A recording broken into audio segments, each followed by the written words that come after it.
Hi, I'm your friend Claude here with cousin Adam, and this is episode 7 of WAMCast. Yes, episode 7. I am happy to be back for number 7 and many more, hopefully. How are things? Things are snowy at the moment. Beyond that, I'm kind of oblivious. I live in my tiny apartment above the restaurant I work in, and I don't come out very often at all. What kind of apartment is that? Did you get like a studio or is it like a actual bedroom?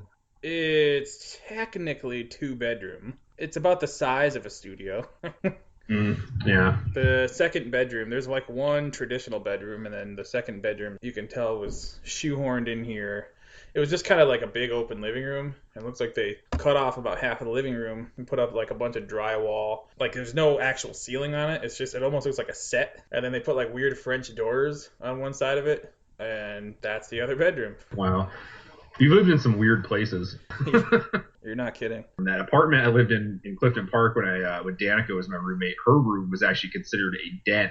But it was big enough for a room, so we got the 1 bedroom with den rated apartment, so it was a little bit cheaper, so that was pretty cool. Nice. But moving on. Right. Well, let's start with the world of online dating. I'm talking about pretty much all of them, including Match.com, Plenty of Fish, OkCupid, even Tinder, which is like not even online, just app-based. But yeah, I resisted all that for quite a while. And basically, all the experiences I'm having with it now are kind of validating all the reasons why it took me so long to try it.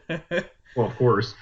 Right, but the fact is that for 11 consecutive years of my life, I didn't really have any need to do anything like that. I was in 3 different relationships over those 11 years. My last relationship ended when my girlfriend suddenly passed away in 2012. And as anyone with any kind of compassion would probably expect, it took me quite a while to even consider, trying to meet people again.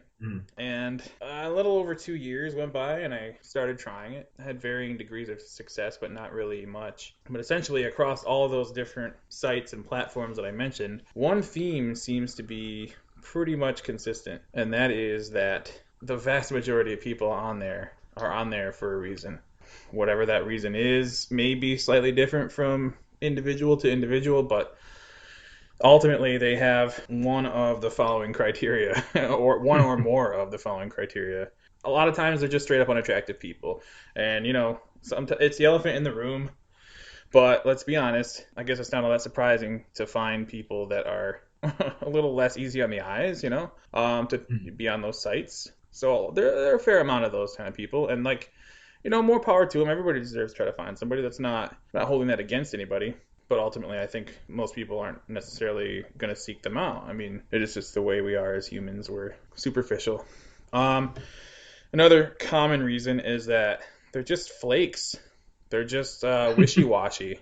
You'll get a conversation going with somebody and maybe talk to them again 2 or 3 more times and they just disappear. They just stop replying. I don't know, maybe whatever the reasons are, whether they found someone else or whatever it is, they just leave you hanging. So there's been plenty of those cases. There's a lot of people that are really, really narcissistic on there. And I think it's sort of narcissism and high maintenance kind of people sort of blend into each other. I mean, I've seen chicks on there with profiles that are looking for a man with money. I still live with my parents, but I'm not settling for a man who can't buy me X, Y, and Z. Then it's underneath what's your ideal first date? They're just oh, I don't care as long as you're paying, stuff like that. It's wow. It's weird to believe that you couldn't find anybody out in the real world. Well, you think that's kind of flip-flops with men too? I mean, obviously you're not looking at men's profiles, right? But I'm sure all of that exists on the male end of it. And I think there's probably another problem on the flip side of that guys typically don't have to deal with a lot. The predatory aspect, or the dude who's just looking for a wham bam thank you ma'am, and making everybody else appear to be that type of person. But yeah, it's tough out there for a pimp. Yeah. Well, I think a lot of the problem, and this is, and I'm not saying this anything against you. Maybe I am. I don't know. I know some people that have been on these sites before too, and I think the majority of the people that are on these things have just unrealistic expectations of what they expect to see or find when doing online dating. I mean, if you look at the commercials, they don't put unattractive people in the commercials. No way. And I think I think when, people just get into this dating thing and they're looking for someone, when it's online, you kind of have to be a little bit superficial because you don't have anything else to go on at that point. But at the same time, I think people go into it and they say, wow, these are not people that look like the people that are on TV. And then you kind of look in the mirror and go, I'm not one of those people that's on TV either. So yeah, I just think that the expectations are set too high to begin with, and it's easier for these people to kind of not follow through with it. And I mean, I've never really been on an online dating site. I've done where you set up like a profile and you can look at matches for free, and then when it goes to paying for it to communicate, I always balked at it. And at one point I was like, come on, I can't believe I'm at this point where I feel like I need to do this. And that was just my personal choice. And I just never was able to do it. So I'm not, I wish I could be a little bit more relatable to what you're talking about, because I haven't actually had conversations with people or anything like that. But yeah, I think that's my first take on that is just, I think there's a lot of unrealistic expectations. And, I've talked to people that are friends of ours that are on those sites, and that's kind of what they feel too, and they feel like they're getting the opposite end of that, where people are like, oh no, you're not what I expected you to look like. I don't want to talk to you anymore. And that kind of hurts, if you get to that point. Sure. But it's kind of it's a weird subculture in itself, and I mean, it's hard enough to get somebody to even look past just your photos. Right. And then to actually read your profile and then to actually respond or initiate a message. I did have kind of a short relationship with somebody I met on Tinder last year. It started off really great, perhaps too good to be true in hindsight, but ultimately it ended sort of along the same lines as everything else I've been talking about that's frustrating me. It sort of abruptly took a bizarre turn. She initially was the one to start saying that she had feelings for me and start asking me to be exclusive and, basically wanting to say I love you and all that stuff. And then a few months later, for whatever reason, I don't know, it's like a switch went off almost. I don't know, she had come out of a 3-year relationship before she met me, and we both had decided that it was probably a little soon for her to be trying it again. And I was totally willing to, back off a little and accommodate for that. But that turned into she just didn't want to talk to me ever. She just I don't know, she would say oh yeah, just give me, some time. Just all this vague definition of a chunk of undetermined time for her to work on herself or to get adjusted to trying again with another person. But it was always just very open-ended, and in that time, it wasn't like we could even just say hi to each other, just keep it kind of casual. It was no contact whatsoever. And it just started as time went by, it just started to feel like it was really just an easy way for her to be yeah, I don't want to really have anything to do with you. So I'm just going to give you an undetermined length of time to never talk to me. And, I pressed the issue a little bit after some time went by, and it seemed like she sort of had a change of heart for about 2 weeks. She had some hardships in her life. A friend of hers passed away, and her best friend, he has some health issues. And, I was trying to just be there for her during that time. And then everything seemed like it was sort of more promising through that. But then it started to feel like, I don't know, maybe she's just using me as someone to lean on during that time. Because shortly after that, when I was looking for someone to lean on during a particularly rough part of my life, she basically just would have nothing to do with it. She was just look, I just don't want to be involved with you, essentially. So, like I said, it was just a very abrupt, very bizarre experience that I haven't really had anything similar to compare to before in my life. And with any luck, I won't after this. So yeah, even when you think you've found success in that realm, it can be fleeting when you least expect it. It's essentially the moral of the story for me. So yeah, it's frustrating. But the search continues, I guess. Yeah, and it's kind of hard when, you said, I mean, you were in a relationship for basically 11 years straight, and then to come off of that and then have to start over, I mean, that's a daunting task in itself, let alone trying to do it online. If you're just trying to meet someone in a social setting that's not online, I mean, it's the whole thing's difficult. Right. I'm just glad I never have to do that again. That's all I'm saying. Obviously, situations are different, but it's difficult. And yeah, tough stuff. That's the state of where we're at. I mean, I don't know. Yeah. I don't know if part of it too is just people being fickle because they can.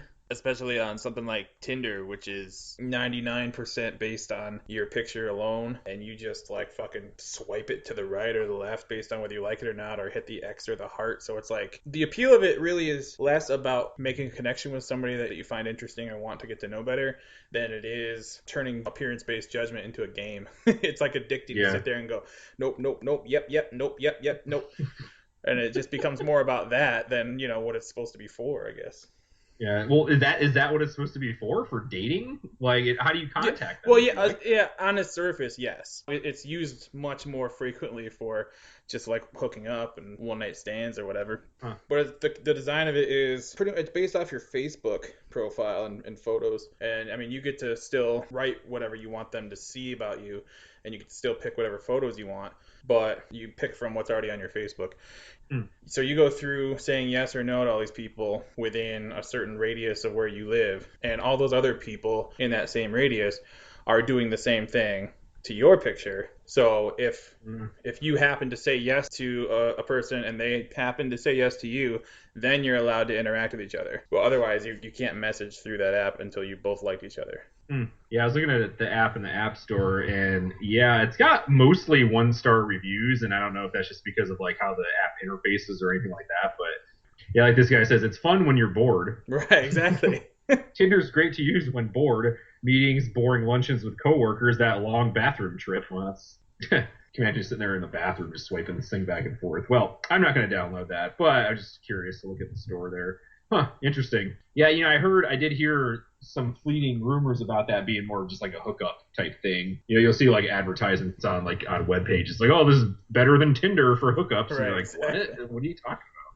So, well, you guys have fun with that aspect of social media.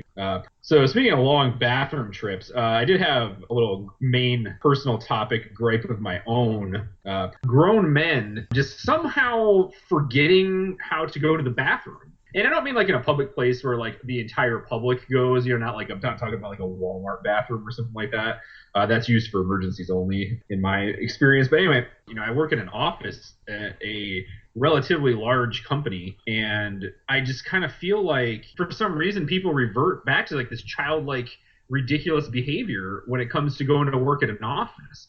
And I'm not even talking about just like inter-office politics and all the gossip and all that crap that goes on there. I had this problem today where I went in to go to use the bathroom, and what I mean by people forgetting how to use the bathroom, I'm talking about like when a guy goes to take a dump and for some reason cannot get it to go in the toilet. Like, hell yeah, how does that happen? I don't understand. And then not only that, I mean, it's just like, the sinks are just like wet and gross, and like there's paper towels on the floor. I'm like, really? I know this isn't your bathroom, but other people use this bathroom. Like, do you ever run into this problem like at your job or anything? I mean, my current job is kind of a little different. I assume that your bathrooms are not used by the public. No. Well, that's true because you work at a restaurant, so. Yeah, I mean, we have two sets of bathrooms, one that the public uses far less, which everybody tends to use, but it's still usually a disaster because it's in the downstairs bar, which is kind of the nightclub, so it definitely gets trashed like the night before.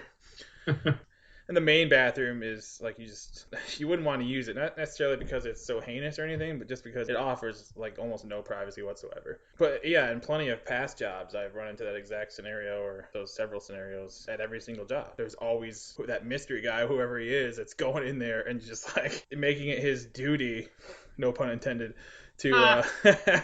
to try to make art with his bodily functions. I mean, it's mind-boggling. I mean, I didn't do that when I was 4 years old, let alone I was almost going to say almost 40, but not quite there yet. Thankfully. We're not quite there yet. We got a few years to go. But maybe that guy is. Yeah, I know, right?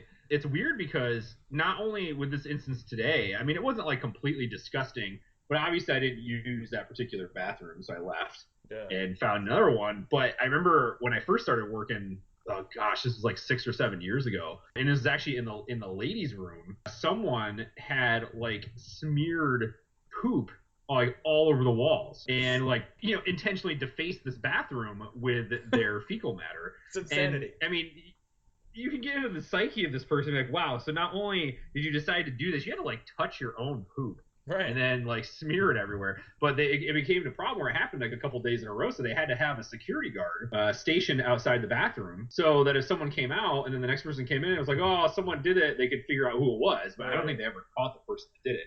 But yeah, it was pretty gross. And I'm just like, I cannot believe that people would think. I mean, these are adults you're talking about here. I mean, I could understand, like, you know, like a little 6-year-old that's like mad at his little friend and he's going to like go, he's really mad and he was supposed to throw his poop at him or something. You know, that's like childish behavior. I mean, it's like monkey behavior. Monkeys fling poo at each other. I mean, if you did not know. But, yeah. It just reinforces my personal belief that human beings are animals. You know, we like to think that we have evolved into some advanced state, but we are no farther from our degenerate ancestors than we were 10,000 years ago. You know?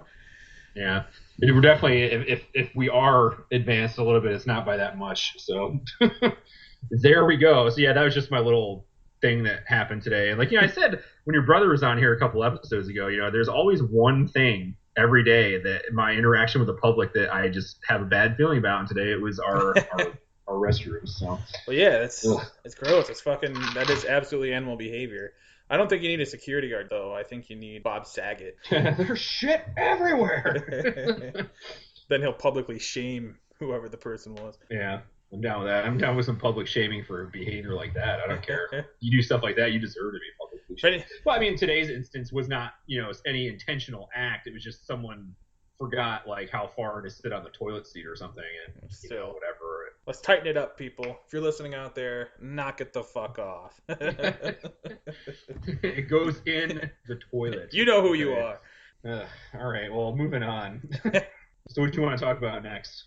Well, we can talk about yet another anticipated superhero film trailer being released to the public today, I believe, yes. And that is for the Daredevil Netflix series. Did you have a chance to check it out? I did. I actually watched it on my lunch break today. And, you know, I just can't seem to get fully on board with something or completely hate something. Like, I have, like, a mixed feeling about it, you know? I mean, well, what do you think of it first? I guess I'm going to join you for once in that middle ground. And for me, the middle ground still represents hope of some sort. You know, in a lot of ways, it still seems too close to the Daredevil movie with Ben Affleck from 2003. It just kind of looks like that without the budget. And because it looks sort of low budget, it kind of looks a little 90s. And I thought that is actually kind of cool. From what I've seen, I don't think what he's wearing in it is the actual costume. I don't think they've revealed, trailer-wise anyway, I don't think they've revealed that yet. I've seen a photo online that I guess is supposed to be a leak of it.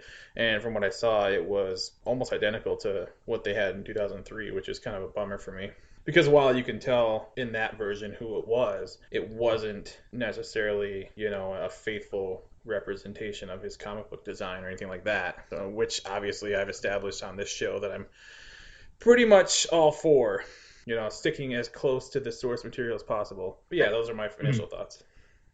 Well, my speaking of the source material, my issue with what I saw, like you said, like what the costume they show in the trailer doesn't seem to be what the final one's going to be. Like you said, there's going to be a different one. But my thing is, like, you know, when I saw the trailer, I get this impression that it's going to be really violent and gruesome. And I was never a huge fan of Daredevil. Usually, anytime I read a Daredevil story was when it crossed over into a character's story that I read, like Spider-Man or something like that. I know that they crossed over a lot because the Kingpin was the Daredevil's main villain, and he was a big villain in the Spider-Man universe as well.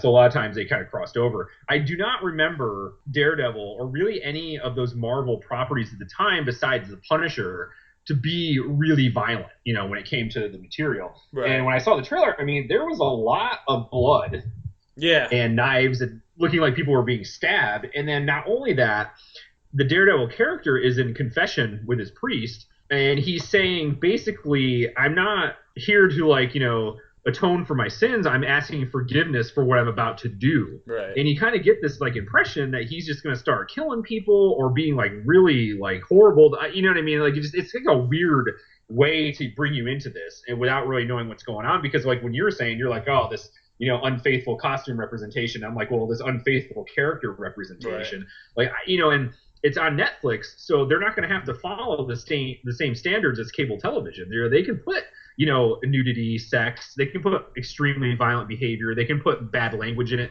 So I'm kind of wondering, that's not really what these superhero properties are about. I mean, even when Spider-Man and the Avengers and X-Men and all them crossed over to the cinema realm, I mean, they never got higher than the PG-13 rating, because these are properties that were based on, comic books that kids read that you couldn't be really bad in, if that makes any sense. I mean, I know that there were the DC Vertigo label was DC's version of an adult comic where they could put in more violent things. Image Comics typically did that. I mean, you look at like Frank Miller's Sin City. I mean, there's nudity. There is incredibly gruesome violence in those things. Those aren't kids' comics. I can understand when they translate to the big screen, they're going to follow the pattern. But like with this, I'm kind of on the line here because I don't know if this is going to be, clean, wholesome family story, or it's going to be inappropriate for the kids to watch, And I got to know these things because our kids, they love superhero stuff. Like they watch that Flash show that's on CW. Like when they're trolling on Netflix some night when they're watching a movie, they're going to see Daredevil, like, oh, let's watch this, and all of a sudden it comes into be this horrible thing. So of course I gotta watch it first anyway. But I'm completely ranting here. But that's my initial take. Is I just kind of felt like it was going to be really violent, and I'm like that seems to kind of stray from what it originally was. Well, I would have to plead a little bit of ignorance on like a comprehensive knowledge of the character. I've always thought Daredevil was cool. The character's always appealed to me on some level. Never been like amazingly into any of the incarnations really, but I've never been like turned off by Daredevil or against Daredevil or anything. I appreciated it because I mean it's essentially Marvel's version of Batman. In a lot of ways, it's a much more true bat type of character in the sense he's blind as a bat, and he uses essentially echolocation to get around like a bat. So I guess because of the tone of Daredevil and his world is darker, is grittier.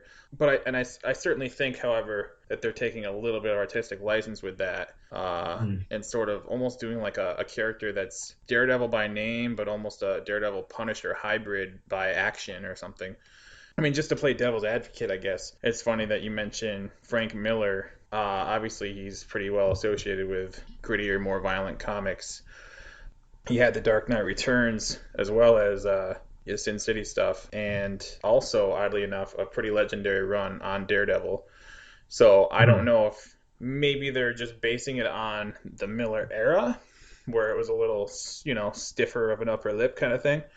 Like I said, I have to plead ignorance a little bit. But yeah, it would be nice to sort of strike a balance because they really just kind of went out of their way to establish in the trailer, look, this is going to be pretty heavy hitting. This is going to be pretty serious. I mean, at the end of the trailer, there's a guy like whose ass just got kicked by Daredevil who's picking his face up off the pavement, and there's like, blood trails like sticking to the ground or whatever.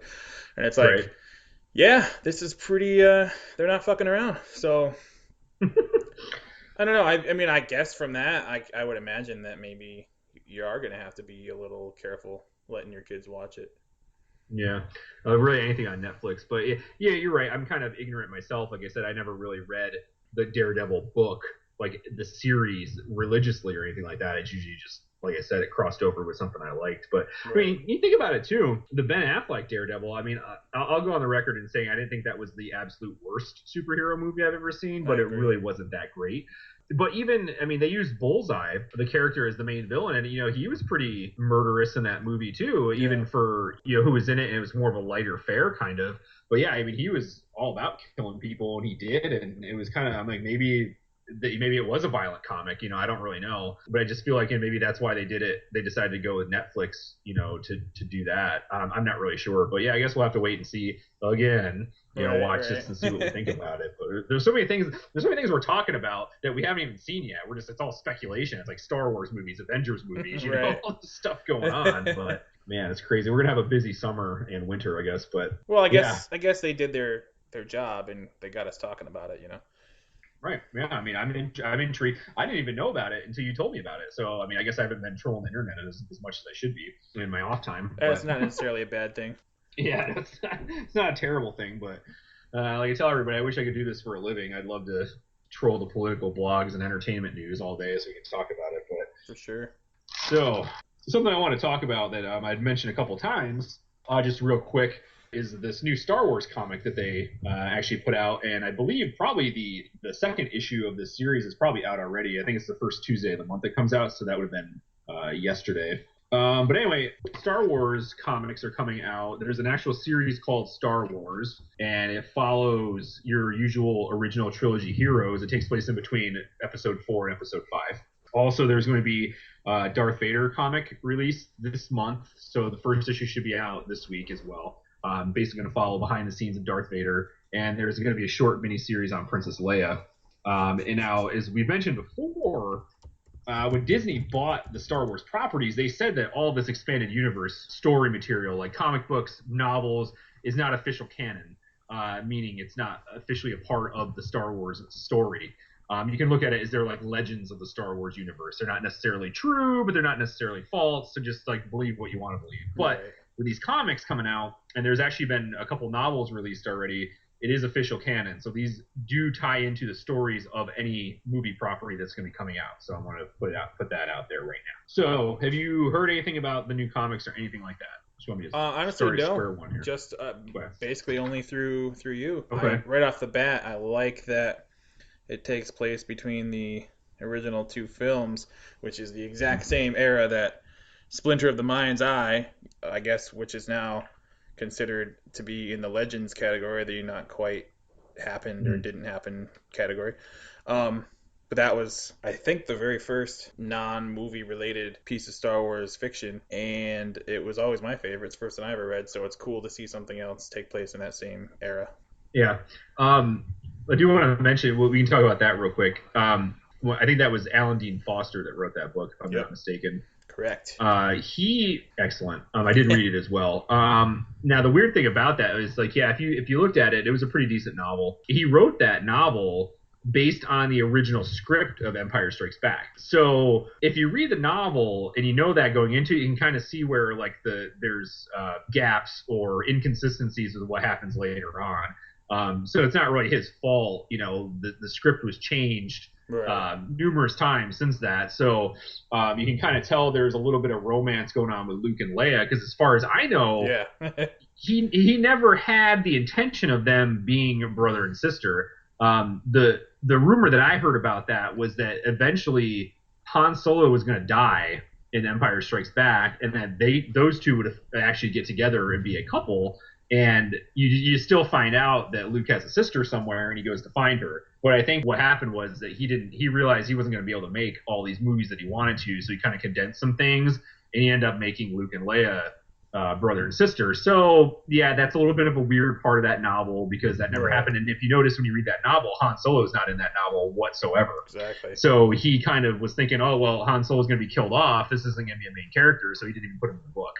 And it kind of made sense, though, because in the book, you know, as you know, at the end of that book, spoiler alert, Luke and Leia end up confronting Darth Vader, and actually Leia ends up like chopping Darth Vader's arm off in a lightsaber duel, and then he goes running off scared, and they escape, and then blah, blah, blah, blah. And then the second movie starts, he's obsessed with finding Skywalker. So yeah, I thought it was a decent novel, but of course does not fly whatsoever with the movie properties, because you're like, well, why did that stuff happen? That doesn't make any sense. Right.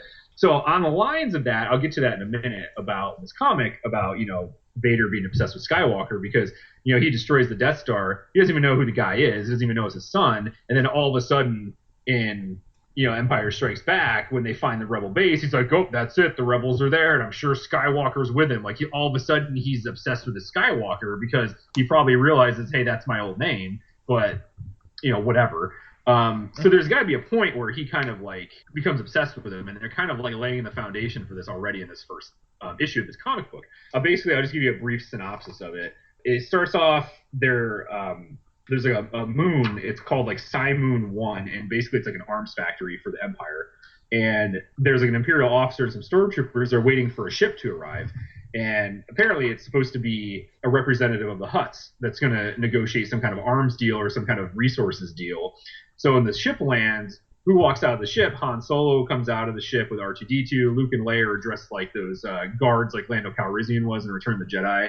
They're dressed like that. Right. So he's like, yeah, we're here to broker the arms deal. Ha ha ha, I'm from the Hutts. Because, of course, you know, Han is, you know, works for the Hutts and he knows them. But basically, they're there to sabotage the weapons factory, blow it up, and leave. When they get into this factory, the officer's like, "Oh, we're waiting for the delegate to come," and he's like, "This is what's going to happen. There is no negotiation. He's going to tell you what the deal is. You're going to take it. You're going to like it. You understand?" And he's like, "No, we don't understand." And they like knock him out. And they start setting bombs and stuff. Anyway, Luke goes down and finds a bunch of slaves being held, and he frees them. But as this is going on, Darth Vader shows up because he apparently is the negotiator, and Chewbacca's like kind of like keeping guard on them. He calls in Han Solo, is like, "Oh hey, Darth Vader's here," and Han's like, "No, don't shoot at him." And then Leia's like, "What, are you kidding me? Like, you gotta take the shot. You gotta kill Vader if you can." So of course Chewie takes the shot, but Vader senses it, blocks it. He's like, "Oh, they're here, sound the alarm." And for some reason, while this is going on, they're fighting these stormtroopers, and Luke kind of gets like a feeling like, "Wait a minute, I know who's here. I can feel the presence of this person." And of course, Ben Kenobi starts talking to him, and he's like, "Luke," and he's like, "Oh, Ben, is that you?" And he's like, Darth Vader's here. He's the guy that killed you and killed my father. I have to go face him." And so he gets his lightsaber out, and then you see like Darth Vader coming down the hallway with like his lightsaber out, and Ben's like, "Luke, listen very carefully. You need to run," and that's the end of the issue. Okay, so basically, I get the whole, like I said. I get the point where at some point Vader has to like find Luke and like be obsessed with finding him for some reason. But I mean, they're pushing the issue on this like in the very first issue of this comic series. Right. And I'm like, come on, that's crazy. You're telling me like after all this time, I finally get some official story, and it's like, oh well, Luke's going to confront Vader in the very first issue. And you're like, well, it kind of takes away like how serious it was when he confronted him in The Empire Strikes Back, because of all that stuff. Because there's a hugely anticipated moment where he kills Ben. He knows about Darth Vader. He's trained to be a Jedi. He's got to go fix him. And he finally does. But now it's like, oh, we already ran into each other. Like I don't get it. Yeah. So as far as it goes, I mean, it's a comic, so there's not really a whole lot they can do with a lengthy story. So I'm going to continue to read it and see where it goes. But that's my one bone to pick with it, is that like all of a sudden they're just pushing this issue of Luke and Vader. It's like, you got to kind of lay it down a little bit here. And it doesn't exactly tell you specifically when this takes place. It doesn't say like a year or so after. It just says like the Death Star has been destroyed by young rebel pilot Luke Skywalker, and it says with the Imperial forces in disarray, the rebels look to press their advantage by unleashing a daring offensive throughout the far reaches of space, hoping to defeat the Empire once and for all. So it's like, well, maybe it's like right after this happens. I don't know, but there's kind of to me, it's just kind of at the time. It's not like anything to like go around. I mean, I wasn't like dying to go get the second issue or anything like that. But as far as the comic book goes, presentation wise, that's very good artwork. The story's not like, I mean, the dialogue's pretty decent. It's not quite there, I think, with like Star Wars character dialogue, but it's got potential if they could do this right. But yeah, I don't know. Any first thoughts about what I just said, or that was a lot of talking? Any indication as to how many issues it's going to be? I don't know. This one is supposed to be an ongoing series. I mean, there's going to be 12 issues before the movie comes out, so I'm not really sure how much they're going to try to tie into episode 7. Yeah. It's just like I said, that show Rebels that's out, the new cartoon, apparently that's supposed to somehow coincide with episode 7 as well, and I'm not really sure where they're going with it yet, Right. But I mean, like I said, that one had Lando Calrissian and is one of the characters. Yoda showed up in one episode. The last episode of Rebels, apparently there's a senator that's like an underground senator that's trying to get people to join the rebels, but it turns out he's actually a bad guy. And he's a plant, and he's trying to draw insurgents out, and so they can capture him. So like this whole thing has been a ploy, but it's like an ongoing thing that they've been doing in each episode. So I don't really know where it's going to tie in. I mean, we still have a lot of time, so yeah. Well, who knows? Relating specifically to the comic book, you said that they were really pressing the issue with Luke and Vader and the confrontation and all that. Mm-hmm. I ask about the number of issues because I could understand that if it was announced that it was like a 5-issue miniseries or whatever to fill in the gap between the first two movies. But if it's an unspecified number of issues, if it's just kind of a normal comic book run, then yeah, what are they trying to sprint so hard right out of the gate for? It is a little confusing. Yeah, well, I know that the Princess Leia series is supposed to be just like a mini series, so it does have a definitive end. They probably produced the whole thing. They're just gonna release it staggered. But I don't know. I mean, I guess I could probably do some more research on that. I could probably actually call a comic shop. Maybe they know when I go to pick up the next issue. Yeah, I guess we'll have to see where it goes, and we can keep on with the Star Wars speculation throughout the year, and that's definitely something I'm going to be looking into. So, Okay. Would you want to go? Would you want to go to next? We can talk about the fact that 55 years after the release of To Kill a Mockingbird, they are going to publish, I think it's a prequel novel, or no, it's a sequel, but it was written before To Kill a Mockingbird, is what I'm reading, by the same author, Harper Lee. It's an interesting story. I don't know, have you looked into it much? I looked at, there was an article, I believe it was on Jezebel. I kind of got the gist of what's going on. And it's funny because I never really thought of it, but apparently, is To Kill a Mockingbird the only novel that Harper Lee has ever published? Yes. Yeah. I never knew that. That's interesting in itself. Yeah, right out of the gate, it's kind of she was the literary Orson Welles in the fact that like the first movie he ever directed was Citizen Kane, and everything else thereafter sort of was put in its shadow. And I don't know if she struggled to come up with something else or whatever, but yeah. I mean, that was like right out of the gate, this culturally iconic work. Well, that's like required reading in elementary school, or like higher. What grade was that? I think it was. I think I read it in 6th grade actually, so I'm not sure. Honestly, I didn't, in my little podunk school, I didn't come across it until 11th grade English, which is very weird. That's kind of a big gap. Yeah. 6th grade to 11th grade. Are you kidding me? Like I was a completely different person. When I was in 6th grade, we were reading, Jack London books and stuff like that. I remember we read like Lord of the Flies and The Pearl, stuff like that. But so yeah, I thought it was kind of interesting. And I guess like from what I've read, Harper Lee, I mean, I could be misspeaking here, but it seems to me that I guess like this whole situation is suspect, because like we said, she's only published one novel, and for years and years, I guess her sister was her lawyer and had standoffs with the publishing companies. She just does not like the attention. She doesn't give interviews. And then all of a sudden when her sister dies, who's been taking care of her this whole time and keeping her shielded from these people, all of a sudden they're publishing another book. Right. Which is odd. I think all of a sudden she would just be like, okay, well, here, you can publish this now. So, and what are your thoughts on that? I don't even know what to think. I think a lot of websites and mainstream news outlets are saying, just kind of pushing the surface value of the story, that how kind of amazing it is that so much time has passed and she's finally going to be putting out another book. Again, I'm pleading ignorance here, in the sense that I honestly didn't even know she was still alive until this story came out, which is, I was surprised to learn that alone. But then upon looking further into it, like I said, the mainstream media outlets are kind of painting it as, that she herself is excited about the fact that this book, after so long, is going to see the light of day. And there's this story that she thought that it had been lost or something. But if you look further into it, it's becomes apparent that Harper Lee herself is not necessarily in her right mind. Yeah. She's in her 80s. She's got some health issues and I guess issues with dementia and things like that.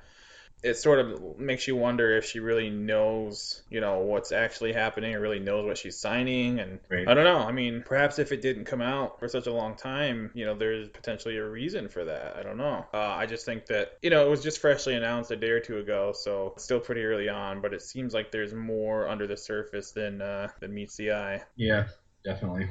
It's definitely a story with pros and cons for sure. It's kind of like an onion. Every layer you peel back, it just stinks even more. It stinks. I don't know, but and brings more of a tear.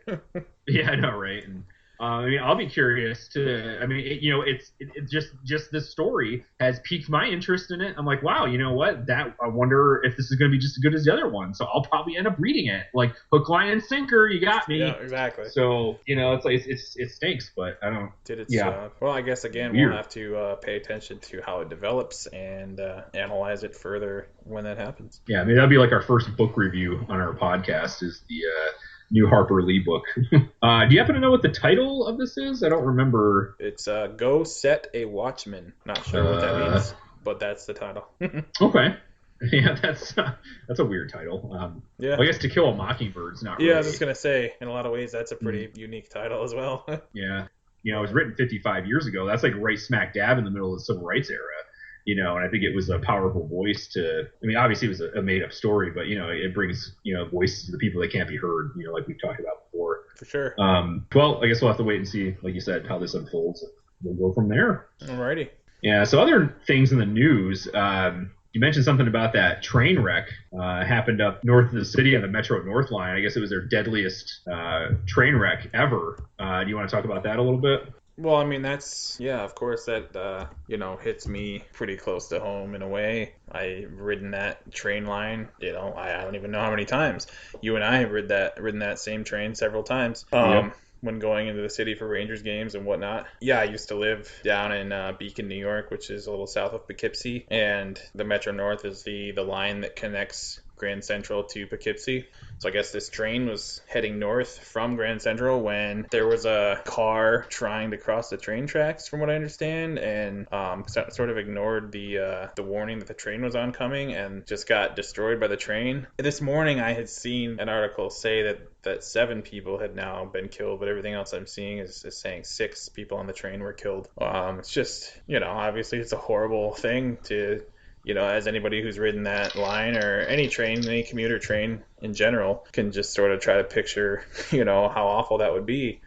You know, I think the fact that I've ridden that specific train before just sort of, you know, makes you like kind of wonder. And, you know, you always, anytime you take part in a public transportation form like that, you know, whether you've done it 1,000 times or one time, somewhere in the back of your mind, there's a what if, you know, it's just there, you know, I don't know.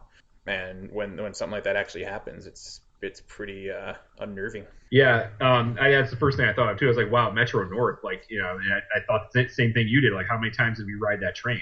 I mean, at least that 1 year, we rode it at least 3 or 4 times, you know, in just that 1 year period when you first moved down there. But yeah, I mean, it's a very tragic accident, and yeah, I think you're right. I think that what they said was that the car was somehow trapped on the track, like between the what do you call those things that like come down, the gates or whatever that come down to stop the traffic. I don't know how the person got there or what they were doing, but I guess kind of like you said, just ignored the oncoming train and just, you know, got caught up in it. And yeah, there was 7 people are dead. The person in the car died and 6 people on the train. And yeah, that's the other thing too that's shocking is that the people on the train died.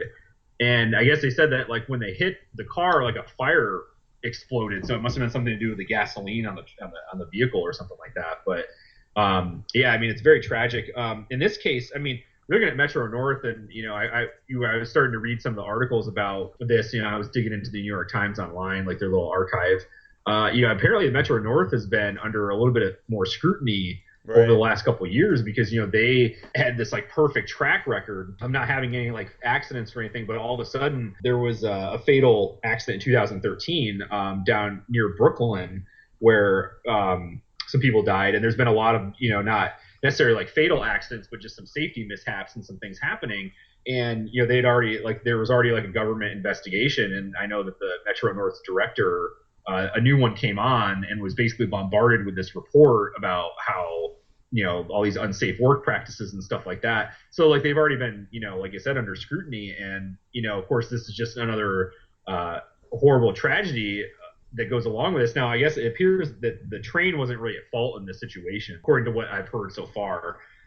You know, because the car was trapped there. Right. But see, that kind of makes me wonder because, you know, is there any way to stop this train if like they see something happening? I mean, because I kind of feel like even if like the conductor, you know, could see that far ahead or there was some kind of warning, like would he have been able to stop the train in time anyway?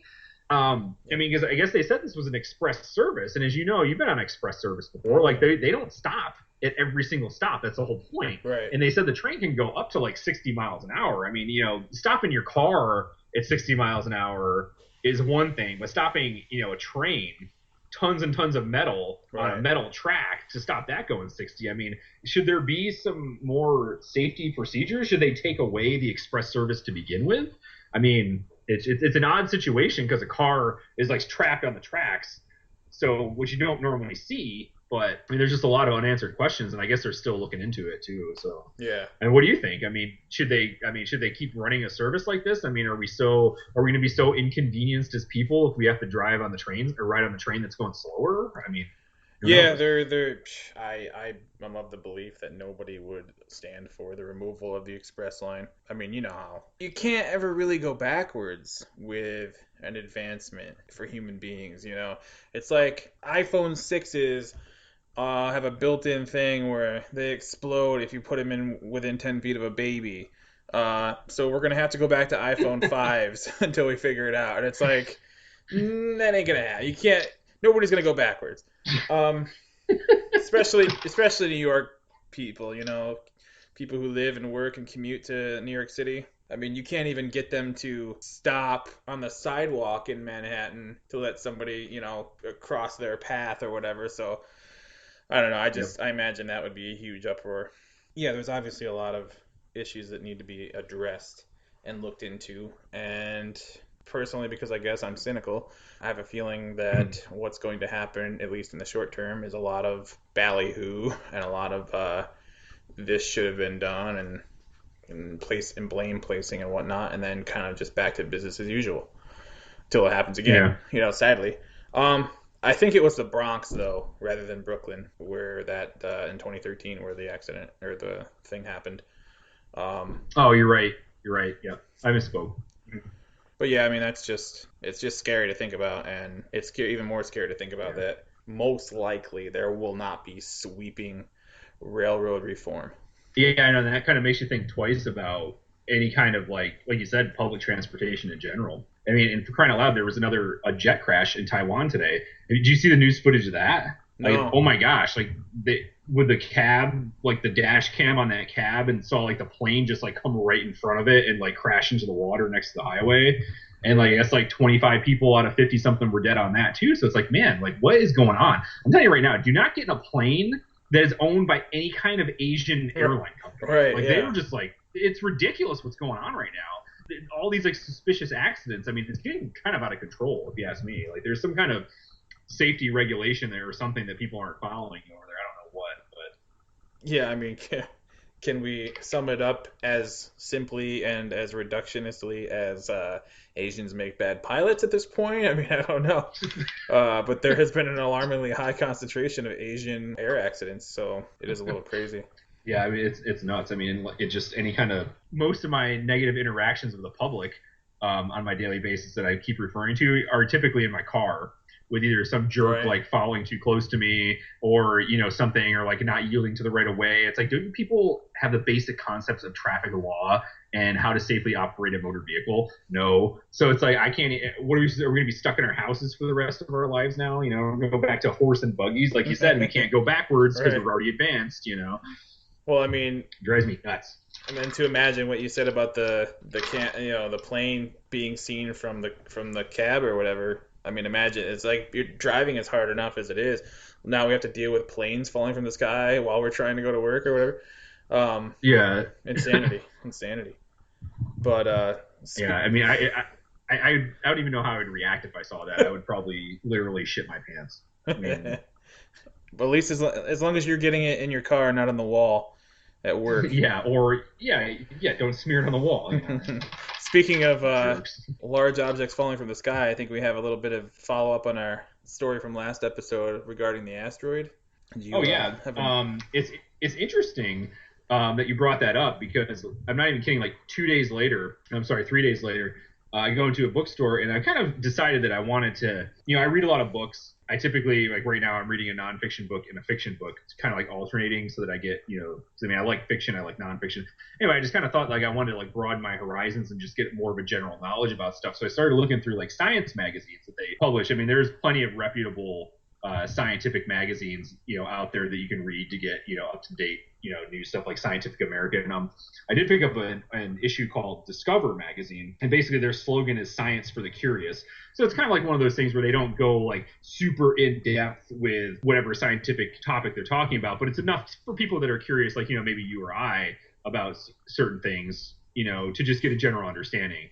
But it's funny because one of the big headlines on the front was how to stop a killer asteroid. I was like, oh, that's pretty interesting. We just talked about that asteroid coming like really close to Earth, and there's a lot of technical mumbo jumbo in this thing. But basically, and well, actually, I'll have you guess. How do you think scientists think we can stop a killer asteroid? Like, what would be just one thing off the top of your head? Yeah, I mean Armageddon style. We send Ben Affleck up there to strap some nukes onto it and push it out of orbit or whatever. Um, Close. Perhaps a frickin' laser beam, Death Star style. Considering. They mentioned one of the guys that was working on this did work on lasers for the Star Wars project during the Reagan administration. I was just gonna bring up the Star Wars stuff.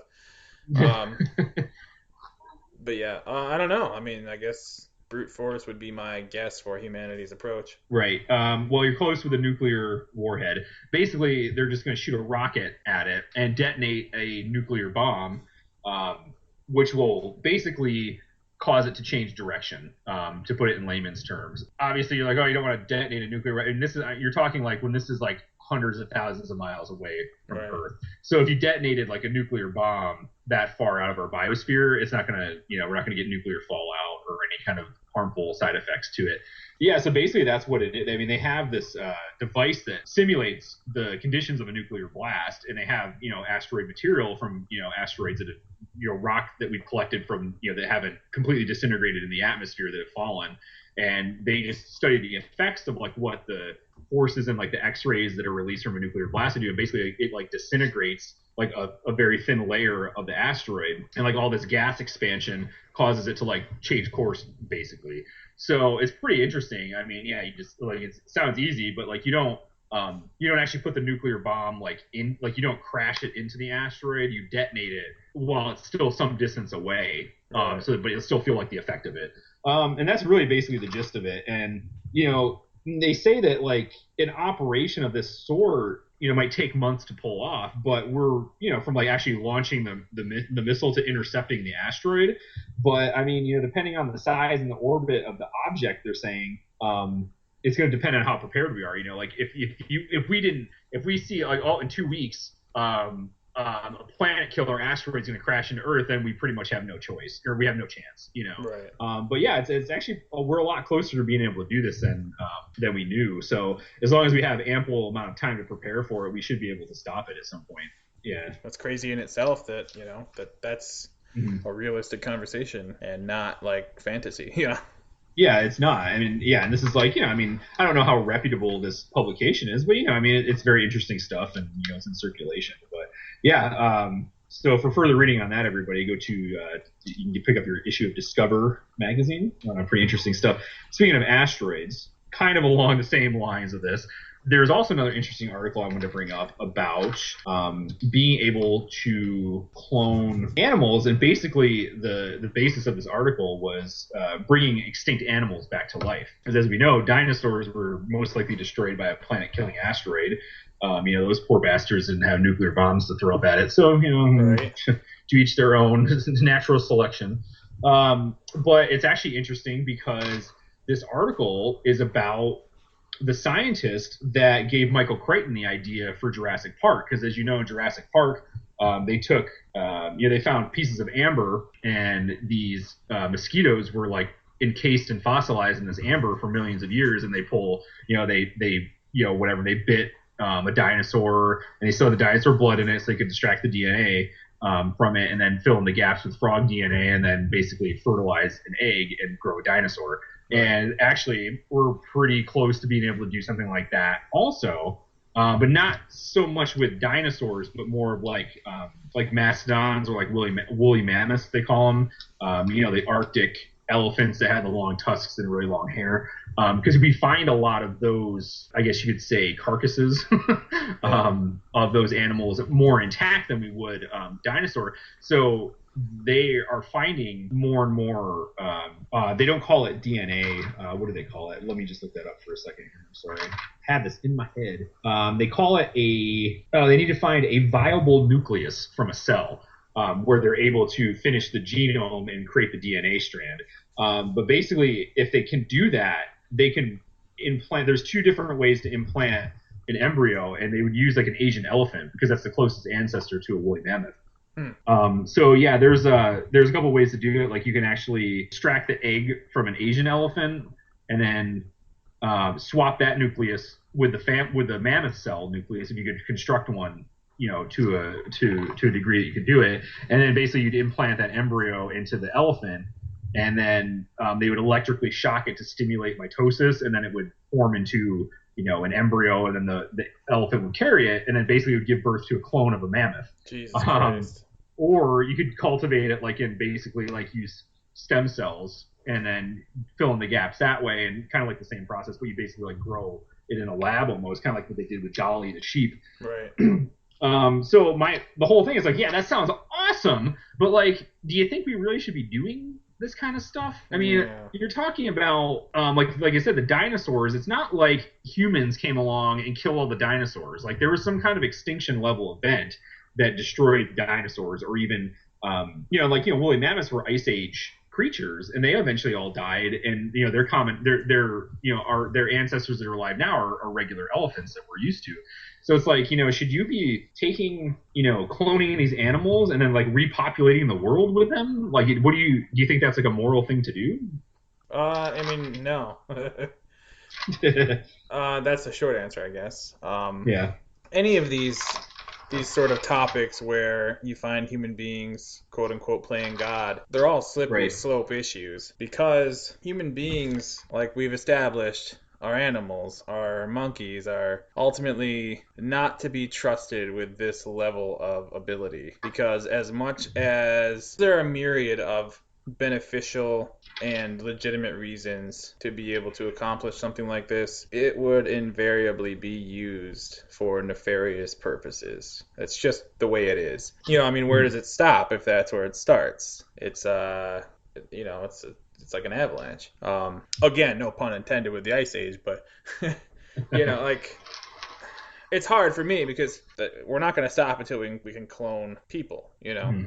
It's an interesting moral dilemma to explore, because, if we're limiting it to creating a woolly mammoth, ultimately that would be kind of cool.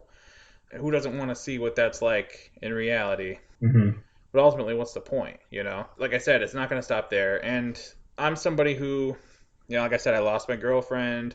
Obviously, we talked about last week, I lost my cat. Like, I would love to see technology lead us to a place where perhaps we could almost negate death.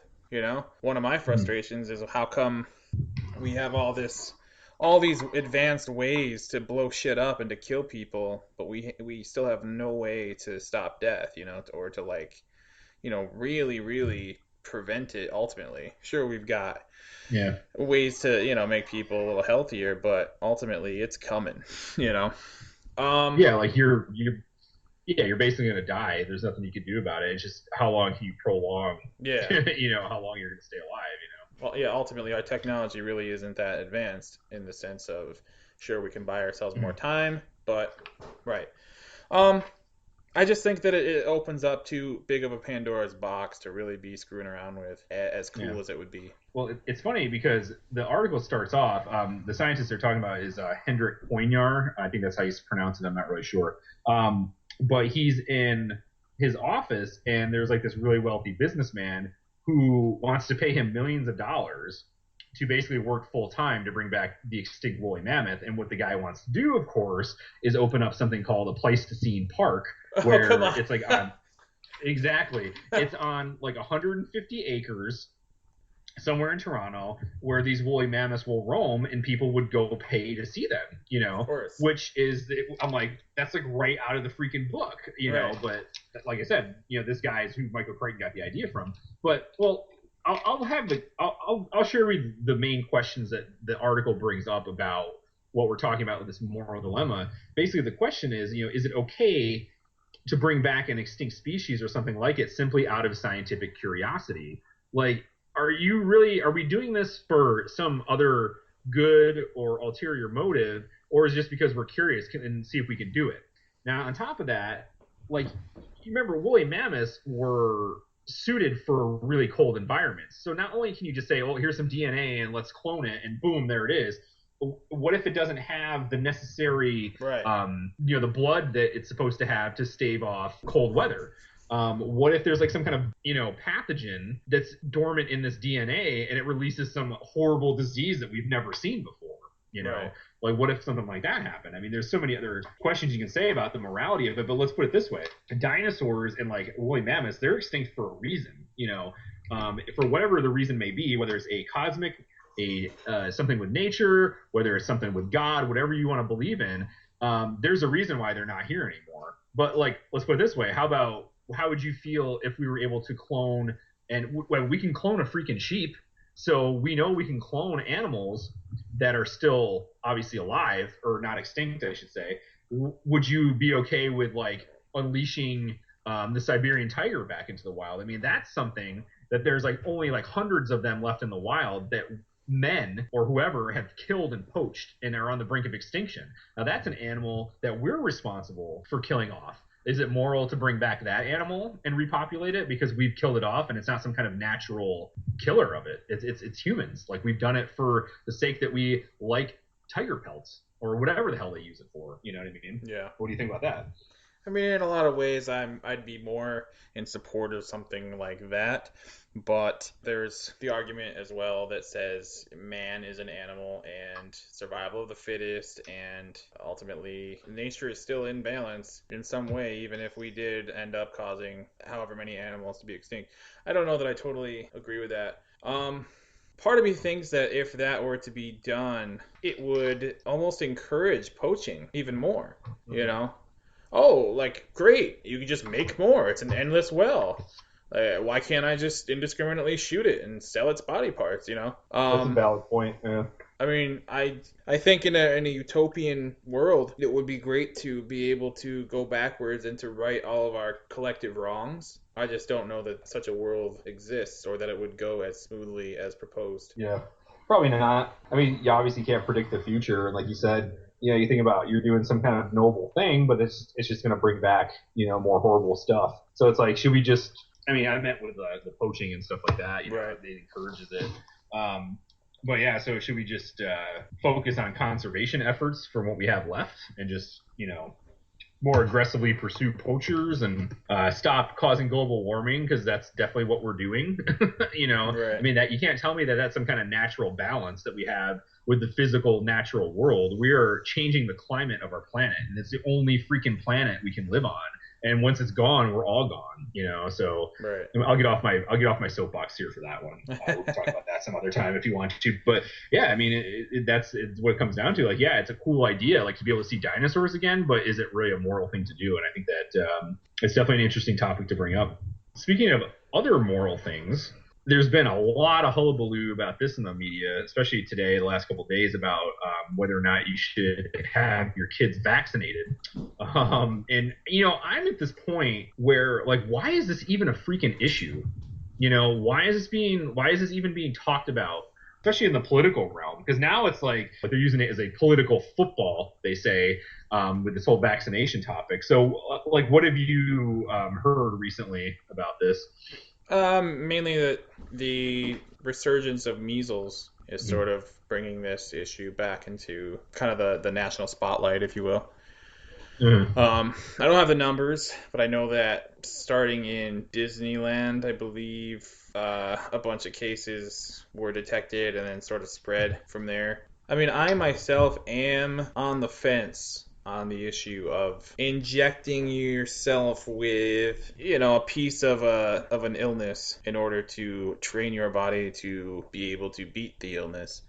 Right. Because, I mean, it's not as simple as that. There are all kinds of chemicals and substances in with that virus or whatever they're injecting into you that you don't really want in your body. I understand both sides of the argument. I understand there's sound science behind it. It's still just, we're all afraid of needles as kids. And so, I mean, there's something psychological in there that is still kind of resistant in me to buying into it wholeheartedly and just going like, yeah, shoot me up with everything you got and make me resistant or whatever. But yeah, we also can't risk a new plague of some type. Or can we? I mean, the world's overpopulated. Maybe maybe it comes back to survival of the fittest and extinction. I don't know.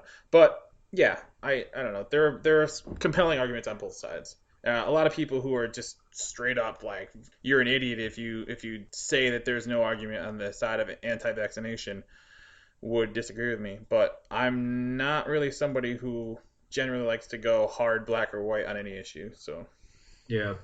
I'll have to say that I kind of I'm not on the fence about it. So I'm kind of what you just said. I'm more black or white. There isn't really a lot of gray area with me on this one, and a lot of it. My opinion on on this subject is that like there is a lot of science behind this, and these vaccines that we've been vaccinating people with have basically eradicated diseases that we don't have to deal with anymore. You're talking about like polio, like this measles, mumps, rubella shot that you get. We try our hardest with the flu shot, but flu is like that weird mutating thing that's different every time. I just feel like this shouldn't be something that's debated, and I think a lot of it is because, as as kids, we were probably. Well, I know I was vaccinated with that stuff. I don't think that I have any kind of lingering problems because of the vaccine. But I think a lot of this too is that people have to realize that like the health of the public needs to come before, we start getting selfish and saying, oh, I don't want my kids to get vaccinated or anything like that. I mean, yeah, okay, fine. It comes down to, are we, is this an incursion on someone's rights or liberties by making them have their kids get a shot because of some disease that like all of a sudden like there's an outbreak of measles? Like, what the hell are you talking about? Did we still get measles? Like, when I heard that, I was confused, because I thought that vaccinating had gotten rid of it. But I mean, I don't argue with the fact that you have the right to refuse a vaccine if you don't want it, and that's the way it comes down to a lot of healthcare decisions too. You can refuse to stop smoking or not stop smoking, so you don't get lung cancer. I mean, that's kind of a broad topic. But, really when it comes to any kind of health issue, you have the right to refusal on anything. You know what I mean? But when it comes down to it, though, do you have the right to not have your kid get vaccinated? Because guess what? Your kid, usually when you get your measles shot, you're like really little. Like you don't have the capability of forming a rational thought and making a rational decision about whether or not you should be vaccinated for something. Like that's in your hands. You see what I'm saying? Like where this is going. Like I kind of feel like, if you're gonna refuse it, then you're gonna have to deal with the consequences of, not having a vaccinated child or you not being vaccinated yourself. Is what it comes down to, I think. yeah, So yeah, I'm a little more black and white than you are on it, but. well, I think it's a mistake to paint every single type of illness that one can vaccinate for with the same brush. Like you said, there's a lot of differences between things like polio and measles, where the effectiveness of the vaccine is almost irrefutable. Yeah. Versus something like the flu, there's a lot more gray area there. It's a complex issue to me that I feel isn't really being treated, like most issues on the national stage, isn't being treated, as complexly as it is. Personally, I feel like, yeah, like things like I said, like polio, measles, it makes sense. It's, something that has been proven to work for decades and decades, sort of unraveling. And I didn't read as much into it as I would have liked to discuss on the show. So I don't know whether or not the recent outbreak is solely due to parents who aren't vaccinating their children, or if there's some other cause. Do you know anything about that? No, I don't really know the reasons behind it. I mean, it's getting drowned out by the argument, right? Like everything else, right? Yeah, exactly. It's like people shouting at each other about it. We're not looking at the underlying cause. True. I don't really know. And I know the backlash started when, schools were finding out that kids weren't vaccinated and they were making them go home, right? Because they didn't want them to get sick. Like most public schools, like you can't even be admitted to public school unless your vaccinations are up to date, because it really comes down to the health and welfare of everybody. They're responsible for everybody there. So that's what I kind of mean when, you can refuse it all you want to, but you're going to deal with the consequences of sure. like having your kid get kicked out of school, or if your kid contracts measles and the poor kid has to go to the hospital or something, and you have to take care of him or her. That's fine. Refuse it all you want to. You have the right to, but Yeah, I don't know what the underlying cause of it was. I guess it's kind of a mystery at this point. I mean, I didn't really read into it. It's a mystery to us anyway. If anybody else knows, that'd be great. It's definitely a follow-up that we could do for next time. We could kind of look into it a little bit farther. But Yeah. yeah, and well, a lot of this debate came about because there was a purported link to autism with getting vaccines or something like that. Yeah. And if you remember, Jenny McCarthy was the big celebrity that was so outspoken about it because her child has autism, Right. and they're like, don't vaccinate because it causes autism. But I want to also point out that that myth has been completely debunked by every major scientific community, and unfortunately the doctor that wrote the report fortunately, I should rephrase that. The doctor that did that report lost his license and basically lost his job and all sort of credibility. I guess he did it for a law firm that was trying to sue some pharmaceutical company or something like that about vaccines. Completely made up. So, and then that's the other thing too. A lot of people are hiding behind that argument, and it's kind of an ignorant point to make because it's not even true. So, I mean, if you're gonna refuse letting your kids get vaccines or whatever, then at least don't do it because of something that's not true. You know what I'm saying? That's all I'm really saying is do your homework. Explore both sides of the issue. Don't react in a knee-jerk fashion on either side of the argument. And like I said, I don't have as much information as I would like. But I like to be as informed as I can before committing to, something, especially something medical. But like I said, it makes perfect sense for things like measles or polio or mumps and rubella and whatever else they vaccinate for when you're a kid. Because we've established that's been working. That's a no-brainer. It's been working for decades and decades. So, it's a complex issue that because people have their kids in mind and because it's, seems to be spreading, people react emotionally first often rather than with knowledge. So, I don't know. It's a nuanced thing that I would be happy to revisit in the future. Yeah, definitely. So all of our loyal listeners, we should take from this is do your research. Don't believe everything you hear. Look into it a little bit farther too. Right. Just so you get that. I mean, like I said, you have the right to do whatever you want to. It's funny because I love it when people try to invoke oh, you're suppressing his freedom of speech or something like that. But it's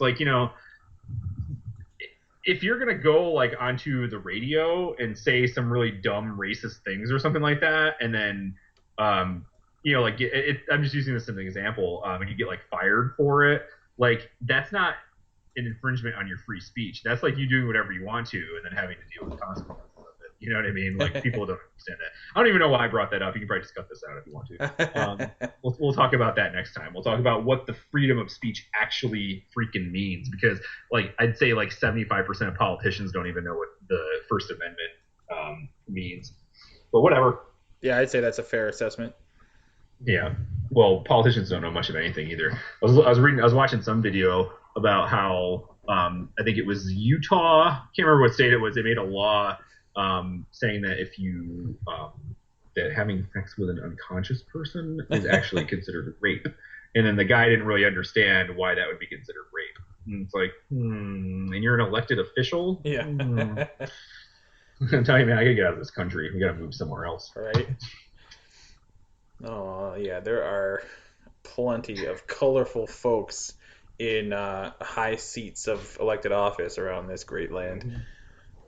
What the funny thing is, this whole vaccine issue, basically, I read a really good article on, I think it was on Forbes. Can't remember the guy that wrote it, but basically they were saying that Republicans can't even think past their dislike of the president. So it doesn't matter what the president says, they just automatically disagree with it because it's we don't like him. But the funny thing is about the vaccine issue is the president's yeah, you should get your kids vaccinated. even that idiot Boehner, who's the Speaker of the House or whatever, said, I think everybody should get vaccinated, or every kid should get vaccinated. And like even Ben Carson, like he's been on the news because he's like a Republican frontrunner for a presidential candidate. Even he's like, yeah, you should get your kids vaccinated. So it's kind of funny that like this is being used. I mean, even freaking like Bill O'Reilly, who I like do not like at all and like rarely agree with him, is like, yeah, I think you should get your kids vaccinated. So it's like it's kind of funny.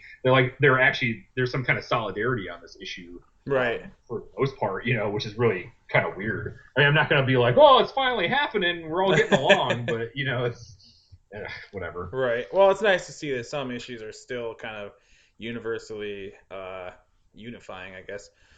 Yeah. I don't know. I think just for some reason something you said sort of made me kind of look at it the vaccination issue this way. Part of it, I think, part of the resistance to stuff like vaccinations, when just like you know, it's an issue that requires you to blindly follow your government, basically, in a lot of ways. And I think people are resistant to it because we have a government who has a very rich history of crying wolf. This is the same Yep. government who told us marijuana is this evil substance that's going to turn your kids crazy and, lazy and whatever else in the propaganda laden, 30s, 40s, and 50s that they could come up with to demonize it for the sake of, DuPont being able to make synthetic rope that wasn't challenged by hemp, or William Randolph Hearst to be able to publish newspapers that weren't printed on hemp paper. Or the pharmaceutical companies to not be challenged by people who can grow their own medicine in their backyard.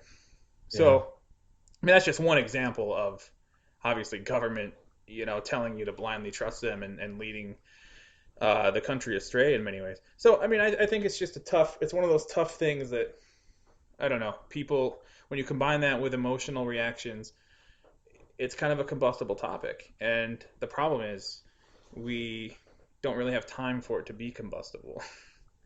Yeah. So, Right. I don't know. Yeah, I know that's too bad. That's usually that's the problem with a lot of situations that come up in general anyway, regardless of like if it's not the vaccine issue or not. The initial reaction to something is emotional, and if your initial reactions to things were more rational, I think things would get solved faster, and I think there wouldn't be such a divisive ideology that runs our country too. It's like stop being whiny about it, or stop being like, oh, that makes me so mad, Right. and then you argue about it, and then you take a little, just be rational. Let's think it through here, people. But we're a long way from that. That's true and sad and unfortunate. Yeah, and then speaking of that too, another little funny video. I guess Henry Kissinger came to address Congress the other day, Oh and boy. Senator, our good friend Senator McCain. I use that loosely. Well, I'll give you. I have a little bit of soft spot for the guy, but we'll talk about that some other time. But there were some people that were in the chambers, and they were like loudly protesting Henry Kissinger for a lot of his controversial issues with like, Vietnam and Southeast Asia and all those innocent people that died. And like, I think like when John McCain like calls in like Capitol Police and stuff, and like tells him to remove these people, and he called them like scumbags or something like that. I'm like, that's not really how you'd react, if you were being rational, like by calling people scum. Like come on. Especially as a public official who's supposed to be held to some standard of decorum. Yeah, it's like, you scum, get out. I don't remember specifically what he said, but see, the thing is, like, I get where he's coming from, because he was a fighter pilot in Vietnam, and as you know, was a POW and tortured for years. So like, I had that soft spot for him because like he went through that kind of thing, but I don't really think that's how you react to people. I mean, people have the right to protest and speak their mind, but yeah, they were kind of being disruptive, I guess. I don't know. Well, Like, go to the principal's office, people. I don't know.